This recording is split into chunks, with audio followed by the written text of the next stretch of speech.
We do like it when you're here. No, apparently. It'll probably balance out the coffee. Yes, well, I'm hoping. Well, yeah, so the coffee, fizz and gin in the morning, it's perfect. We've got a massive item. We're covering gin and English fizz. It's Right. English Wine Week this week. And as you mentioned earlier, a famous champagne house, Tattinger, has actually bought land in England. And they're not the only one. Apparently there's some other secret shenanigans going on.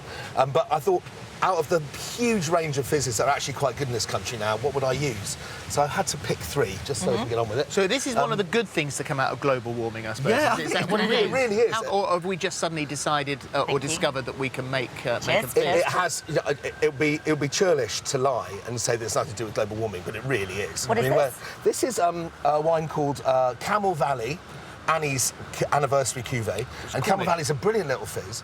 The reason why I picked this is it's made from a grape variety which we grow in England but isn't grown very much elsewhere. It's called Seyval Blanc. It's and nice. everyone thinks that most fruity. of the really expensive English fizzes are made from Chardonnay and Pinot Noir champagne grape varieties. This isn't. So it tastes English, right? It's kind of hedgerowy and flowery. Summery. It is nice. It does say summery. Very, very lovely. And it's made by Quite a guy soft called bubbles. Yeah, it's made by a guy called Bob Linder, who used to be an RF pilot. His wife is the only person that goes in that vineyard. She does all the pruning herself, all the picking, everything. How much is that? About 25 quid. Right, OK. It's quite hard to find this one, but I just want to show you an example. You can buy it online. Yeah. I'm going for a show you an pink one example, now. which is sort of very English in style. Right, OK. So this one, you've seen the brut version, the dry white version of this, like when we did the That's Valentine's nice too. column. Yeah, yeah. So this is their rosé. They've just been launched. This is from Hampshire, and what makes Hampshire special is the fact that in the Hampshire South Downs there's loads of chalk. I think I prefer that one. I think this is fantastic, this drink. It's just a shade over 30 quid. You can buy it from Berry Brothers, which is the poshest wine merchant in England. Yeah. You can buy it mail order elsewhere. Yeah. But it's 90% Chardonnay. So when you drink a rosé, it's not always made just from red grapes. This is actually 90% white grapes with the red wine added to give the colour and the white. It tastes like wild strawberries. I think it's It does, actually. Really, it does. really. That's what it tastes like. It's a shame I can't mention other Hampshire producers. There are some great ones. Hattingley Valley, Exton Park, Coates and Seeley.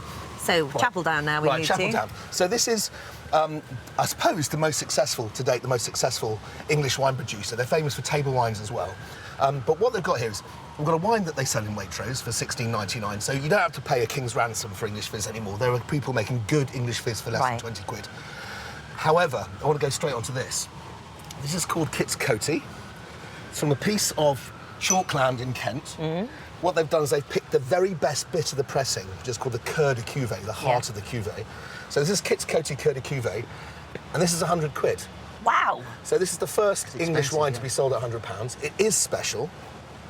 Whether it's 3 times better than that, I mean, only you can decide. I can't say that I think it's 3 times better than that. I mean, it's fantastic. Buy that and support the wine industry. No, exactly. Yeah. For sure. And I think we need to sort of get a bit more elbow room. Well, the more Yeah, we buy, yeah. the more can be invested in it, and the more And the price will come down. Precisely. But And it's very lovely. It is I mean, there is absolutely no doubt gorgeous. about It's a it, but fabulous wine. It's a pricey. vintage wine. I think that wine should be kept for 5 to 10 years. It's very, very young and a bit savage. It'll get really quite nutty in the It'll end, get won't it? really toasty. And Yeah. delicious. Let's, And move on I'm sure to- they'll sell it all. They're only making 1,600 bottles of it.